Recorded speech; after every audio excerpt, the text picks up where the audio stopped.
नमस्कार, मैं नीरज कौशिक और हिंदी विषय की ऑनलाइन शिक्षा में आप सबका स्वागत है।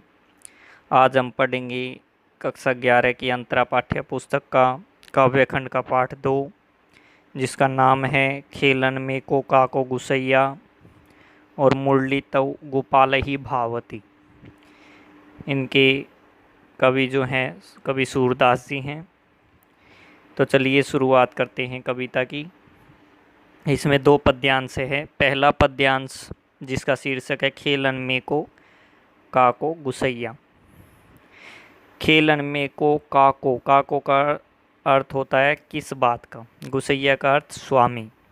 खेलन में को यानी खेलने में तो, अर्थात इस शीर्षक का जो अर्थ है वो है कि खेल में कौन किसका स्वामी, खेल में किस लिए कोई किसी का स्वामी। अर्थात खेल में नियम सबके लिए बराबर होते हैं, खेल में सभी खेलने वाले खिलाड़ी एक समान माने जाते। तो यहाँ पर पहले इसका प्रसंग देख लेते हैं। प्रस्तुत पद पाठ्यपुस्तक अंतरा भाग 1 में संकलित पद से उद्धृत है। इसके रचयिता कृष्ण भक्त कवि सूरदास हैं। इस पद में बाल मनोविज्ञान का सुंदर चित्रण किया गया है। देखिए, अब पद्यांश को देखते हैं और इसकी व्याख्या समझते हैं। खेलन में को काको गुसैया, हरि हारे जीते श्रीदामा, बरबस ही कत करत रिसैया, जाति पाति हम तय बड़ नाही, नाही बसत तुम्हारी छैया, अति अधिकार जनावत आते, जाते अधिक तुम्हारी गैया, रूठ ही करे तासो को खेले, रहे बैठी जहाँ तहाँ गवैया, सूरदास प्रभु खेल्यो ही चाहत, दाऊं दियो करी नंद दुहैया।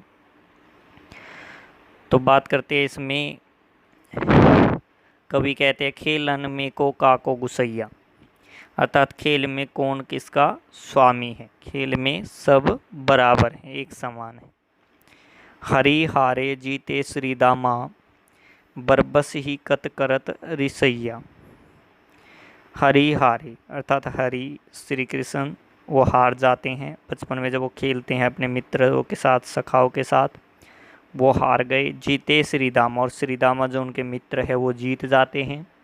बरबस ही कत करत रिसैया, बरबस का अर्थ होता है व्यर्थ में, कत करत रिसैया अर्थात क्रोध, अर्थात श्रीदामा जीत गए और श्री कृष्ण हार गए। तो इस बात पर भी व्यर्थ में ही श्री कृष्ण क्रोधित हो रहे हैं।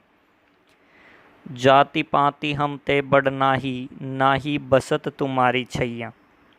उनके मित्र उन्हें कहते हैं, श्री कृष्ण को कहते हैं, जाति पाति हम ते बड़ नाही, कि तुम जाति पाति में भी हमसे ऊंचे नहीं हो, हमसे बड़े नहीं हो, अर्थात तुम्हारी जाति या तुम्हारा कुल भी हमसे श्रेष्ठ नहीं है।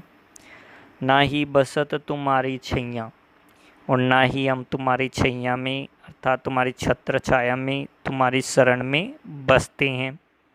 अर्थात ना तो तुम कुल में हमसे बड़े हो और ना ही हम तुम्हारी छत्र छाया में बसते हैं। अति अधिकार जनावत याते, जाते अधिक तुम्हारी गैया।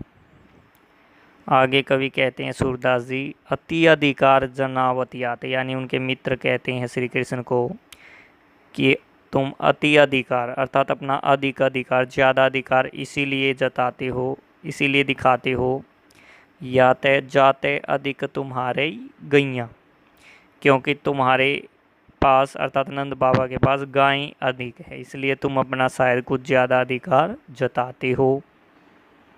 रूठ ही करे तासौ को खेले, रहे बैठी जहाँ तहाँ गवैया।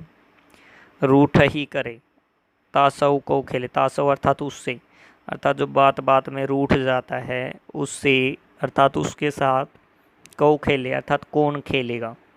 रहे बैठी जहाँ तहाँ गवैया, यह बात कहकर वो गवाल बाल जो हैं सब इधर उधर, जहाँ तहाँ गवैया अर्थात इधर उधर बैठ गई, अर्थात खेलने के लिए अनिच्छा प्रकट करते हुए वो रूठ कर सब इधर उधर बैठ गई।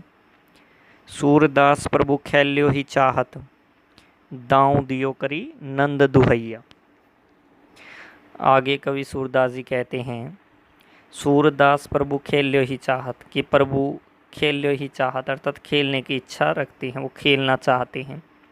श्री कृष्ण का भी खेलने का मन है। दाऊं दियो करी नंद दुहैया, नंद दुहैया अर्थात नंद बाबा की दुहाई देना, नंद बाबा की दुहाई देना, उनकी कसम खाना।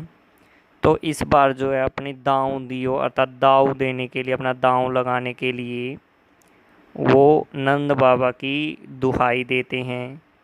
नंद बाबा की दुहाई क्यों देते हैं? क्योंकि नंद बाबा का सब सम्मान करते थे, उसके मित्र सखा भी सब सम्मान करते थे, इसलिए वो इस बार नंद बाबा की दुहाई देते हुए कहते हैं कि मैं भी अपनी बारी दूंगा, अर्थात मेरी जो बारी आएगी मैं भी वो दूंगा, उसमें किसी तरह का कोई भी उलझन का काम नहीं करूँगा।